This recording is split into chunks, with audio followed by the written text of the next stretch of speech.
നമസ്കാരം, ഞാൻ ജസ്ന സലീം.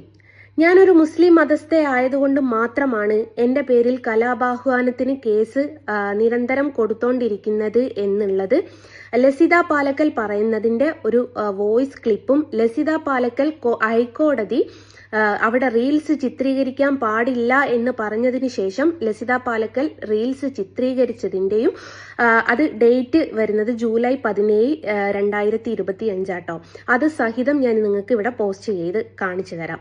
അപ്പൊ അവള് പറയുന്നത് എന്താ വെച്ചാൽ ഞാനൊരു മുസ്ലിം മതസ്ഥയായതുകൊണ്ടാണ് കലാപാഹ്വാനത്തിന് അവർ നിരന്തരം കേസെടുക്കുന്നത്. എല്ലാ ഹൈന്ദവ ഗ്രൂപ്പുകളിലേക്കും മെസ്സേജ് ഇട്ടിട്ടുണ്ട്. എല്ലാവരും കൂടി ഒത്തുചേർന്ന് ഇനി എന്നെ ഈ ഭൂമിയിൽ നിന്ന് ഇല്ലാതാക്കാനാണ്, അങ്ങനെയെങ്കിൽ അങ്ങനെ ആയിക്കോട്ടെ, എനിക്കൊരു പ്രശ്നവുമില്ല. ഏതായാലും ഞാൻ ഒരു മുസ്ലിം മതസ്ഥ ആയതുകൊണ്ടാണല്ലോ എന്നെ നിങ്ങൾ ഉപദ്രവിക്കുന്നത്. പക്ഷെ ഒരു കാര്യം നിങ്ങൾ ഓർക്കുക, കണ്ണന് ഹിന്ദു, മുസ്ലിം, ക്രിസ്ത്യാനി എന്നൊന്നുമില്ല. അതേപോലെ തന്നെയാണ് ഹൈക്കോടതിക്കും. ഹിന്ദു, ക്രിസ്ത്യാനി, മുസ്ലിം എന്നൊന്നും ഹൈക്കോടതിക്കും ഇല്ല. അപ്പം ലസിത പാലക്കൽ പറയുന്നതും ലസിത പാലക്കലിന്റെ വീഡിയോ ഒക്കെ ഇതൊന്നും കണ്ടു നോക്കൂ. എന്നിട്ട് നിങ്ങൾ നിങ്ങളുടേതായിട്ടുള്ള അഭിപ്രായം പറയൂ. ഒരിക്കൽ മാത്രമല്ല തെറ്റ് ചെയ്തത്. ഇത് എല്ലാ ആൾക്കാരും എല്ലാ ജില്ലകളിൽ നിന്നും പരാതി കൊടുക്കാൻ തീരുമാനിച്ചിട്ടുണ്ട്. എല്ലാ ഹിന്ദു ക്ഷേത്രങ്ങളിലും ഇങ്ങനെയുള്ള ഒരു സംവിധാനം വന്നിട്ടുണ്ട്. അത് മാത്രമല്ല, അവിടുന്ന് റീൽസ് ചിത്രീകരിച്ച വേറൊരു ആളെ പേരിൽ, യൂട്യൂബറുടെ പേരിലും പരാതി കൊടുത്തിട്ടുണ്ട്.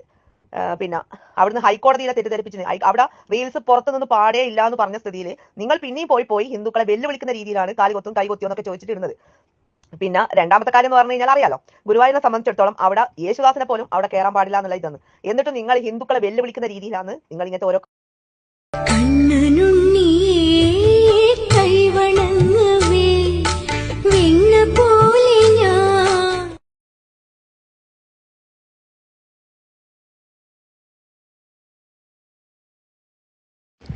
അപ്പോൾ ചേച്ചി ഇതിനെന്താ മറുപടി പറയാനുള്ളത്? ഡേറ്റ് സഹിതം എൻ്റെ കയ്യിലുണ്ട്, വീഡിയോ എൻ്റെ കയ്യിലുണ്ട്.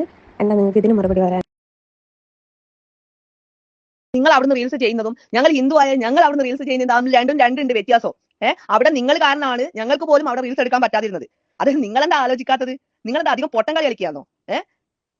ഞാൻ ഈ സംഭവമല്ല ഞാൻ പറയുന്നത്. എന്റേത് ഞാൻ എവിടുന്നാ ഷൂട്ട് ചെയ്തതെന്ന് നിങ്ങൾ ആദ്യം ആലോചിക്കുക. അവിടെ നിന്ന് എല്ലാവർക്കും ഷൂട്ട് എടുക്കാം. അത് പുറത്താണ്, നടയിൽ പുറത്താണ്. നിങ്ങൾ ഈ പൊട്ടം കളി കളിക്കാന്നുള്ളത് നമുക്ക് എല്ലാവർക്കും മനസ്സിലായ ഒരു കാര്യമാണ്. ഞാൻ ഉൾപ്പെടെയുള്ള ആൾക്കാർ അവിടെ പരാതി കൊടുത്തിട്ടുണ്ട്. അവിടെ പരാതി ദേവസ്വം ബോർഡിനാണ് പരാതി കൊടുത്തത്.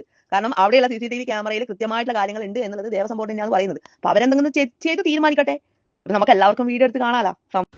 CCTVയിൽ അങ്ങനെ ഒരു വിഷ്വൽ ഞാൻ ഗുരുവായൂർ നടന്ന് വീഡിയോ എടുക്കുന്ന ഒരു വിഷ്വൽ ഉണ്ടെങ്കിൽ അതിന് എന്താണോ ശിക്ഷ അത് മേടിക്കാൻ ഞാൻ തയ്യാറാണ്. അതിലെനിക്കൊരു പേടിയില്ല. ഞാൻ തെറ്റ് ചെയ്തിട്ടുണ്ട്, ഞാൻ ശിക്ഷ മേടിച്ചോളും. ഹിന്ദു മതസ്ഥർക്ക് മാത്രം ഒരു നിയമവും, മുസ്ലിം മതസ്ഥർക്ക് വേറൊരു നിയമവും, ക്രിസ്ത്യൻ മതസ്ഥർക്ക് വേറൊരു നിയമവും എന്ന് പറഞ്ഞ് ഹൈക്കോടതി അവിടെ ഇതാക്കിയിട്ടില്ല. എല്ലാവർക്കും ഒരേ ഫോണാണ്. നിങ്ങളെടുത്തത് അവിടെ നടപ്പന്തലിൽ നിന്നാണ്. അത് വ്യക്തമായിട്ട് അതിൽ നിന്നും അവിടെ ഗുരുവായൂർ പോയ ആൾക്കാർക്ക് അത് മനസ്സിലാവും. അപ്പം നിങ്ങളുടേതായിട്ടുള്ള നടപടികൾ നിങ്ങൾ എടുത്തോളൂ. കേസ് എന്താണോ അത് പോലീസുകാർ അന്വേഷിച്ചതിന് ശേഷം മാത്രമേ ഇതിന് നടപടിയെടുക്കുള്ളൂ. അതുകൊണ്ട് എനിക്കൊരു പേടിയുള്ളൂ. മുസ്ലിം മതസ്ഥയായിട്ട് ജനിച്ചത് എൻ്റെ തെറ്റല്ല.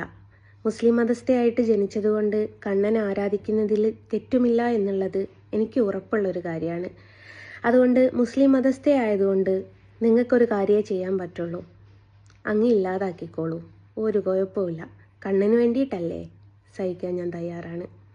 അപ്പം ലസിത പാലക്കലിനൊരു നിയമവും ജസ്ന സലീമിന് മറ്റൊരു നിയമവും അല്ലേ? ഇത്രയും കാലം ഇന്നെങ്ങനെ എന്തിനാണ് ഉപദ്രവിക്കുന്നത് എന്ന് ഇവരോടൊക്കെ ചോദിച്ചിട്ട് ഇവർക്ക് അതിനുള്ള ഉത്തരമില്ല. നിങ്ങൾക്ക് ആർക്കെങ്കിലും ഉണ്ടോ ഉത്തരം ഉണ്ടെങ്കിൽ ഒന്ന് കമൻറ്റ് ഇടും കേട്ടോ.